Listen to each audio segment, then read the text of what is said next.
Magandang hapon. Mayroong tanong sa akin. Ang sabi niya, "Brother, bakit dalawa yung tagapagligtas nyo? Ang ama tagapagligtas, katapos yung anak tagapagligtas. Sino ba talaga ang tagapagligtas? Parang dalawa ang Diyos ninyo." Hindi po. Isa lamang po ang Diyos. At ang Diyos na ito, na siya ang naglikha ng lahat ng mga bagay, siya po ang Diyos ng mga propeta noon, siya din ang Diyos ng mga apostol, at siya din ang Diyos na kinikilala ng ating Panginoong Hesukristo. Ang Panginoong Hesukristo, mayroon po siyang Diyos at mayroon siyang Ama. Ano po siya? Siya po ay anak ng Diyos. Ngayon, sino ang tagapagligtas? Isa lamang po ang tagapagligtas. Ito, basahin po natin. Isaiah chapter 43 verse 11. Even I am the Lord, and beside me there is no Savior. Wala nang ibang tagapagligtas liban sa akin.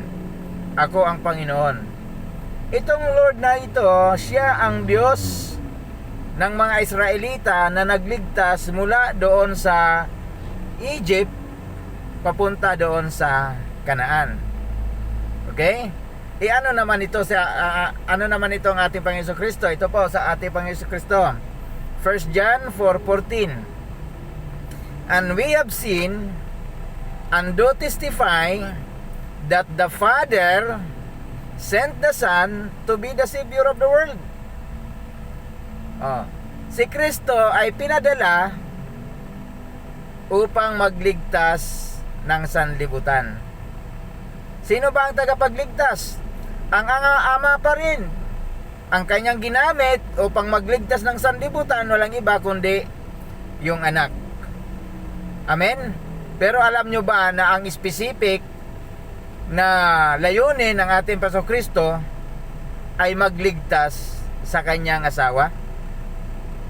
Gaya naman halimbawa sa panahon ni Adan, which is the first Adam, na iniligtas niya ang kanyang asawang babae, walang iba kundi si Eva.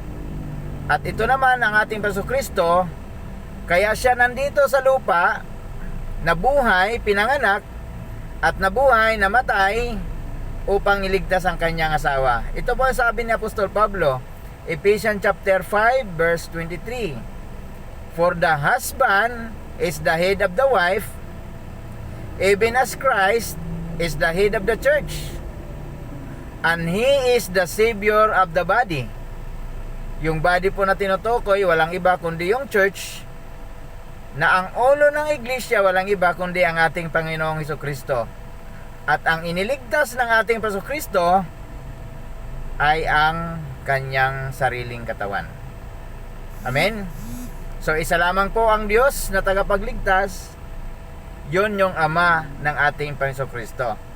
Tandaan natin na ang ating Panginoong Kristo ay naghihingi din siya ng kaligtasan, o nangangailangan din siya ng kaligtasan. Alam niyo ba kung bakit? Umiyak ang ating Panginoong Kristo at humihingi ng kaligtasan. Basahin natin. Who in the days of His flesh, when He had offered up prayers and supplication with strong crying, and thirst unto Him that was able to save Him from death, and was heard in that He feared. Siya ay umiiyak, no? Humihingi ng panalangin, na dinggin ang kanyang panalangin, na siya ay iligtas mula doon sa kamatayan, at siya ay dininig ng Panginoon. Amen? Si Kristo po ay nangangailangan ng kaligtasan, kagaya din natin nangangailangan ng kaligtasan. Amen?